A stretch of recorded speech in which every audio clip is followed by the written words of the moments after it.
The United States has just intercepted a new vessel from the Iranian Shadow Fleet and is tightening the stranglehold on Tehran at the most sensitive point of the crisis: oil money. The action took place in the Arabian Sea amid the brutal American blockade of Iranian ports, and on this Tuesday, April 28, 2026, Washington's message was clear. Iran may threaten Hormuz, may try to buy time, and may look for mediators. But its ships will continue to be unable to move freely until the economy collapses completely or until the regime gives in on the main points of the negotiation.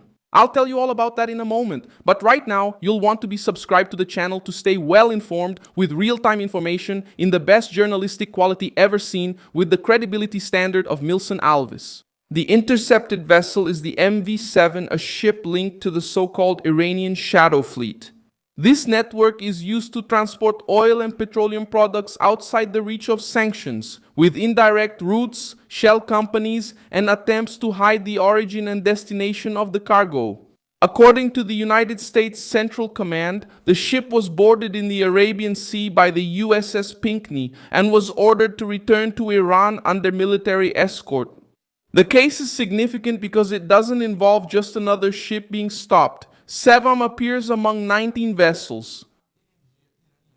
In other words, the operation targets a structure created to keep money flowing into Tehran, even under international sanctions.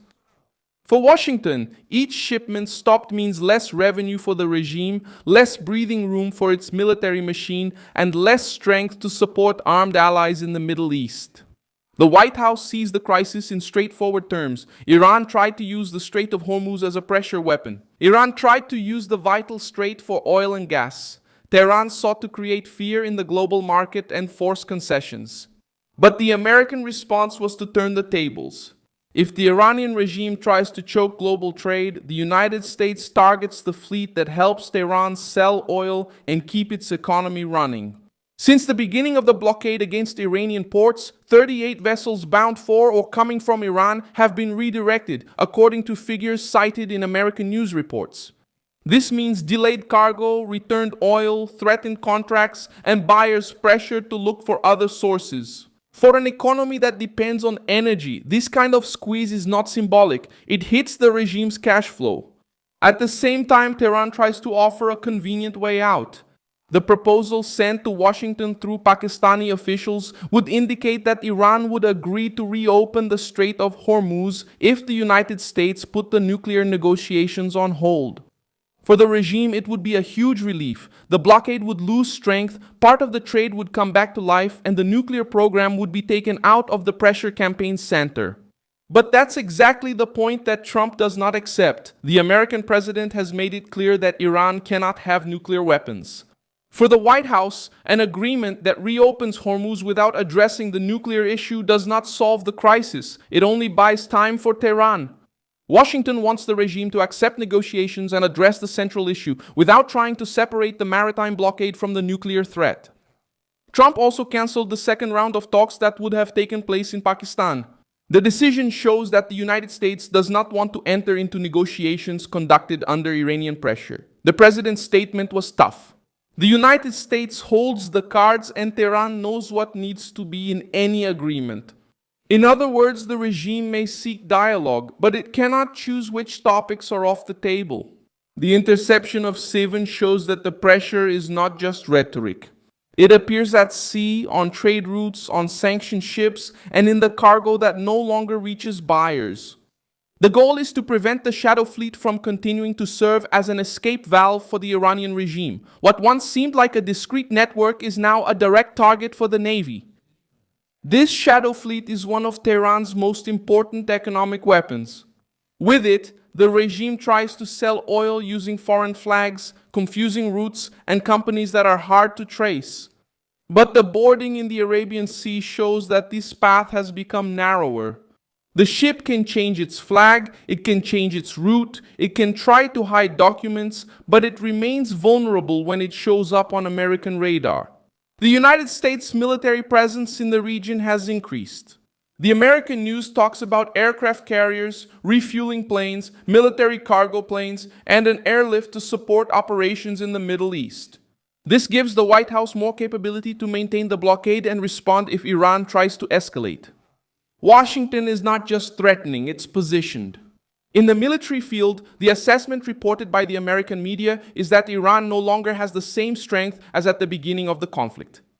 He stated that missile factories were damaged by about 75% and that the capacity to produce drones was hit by about 80% to 82%.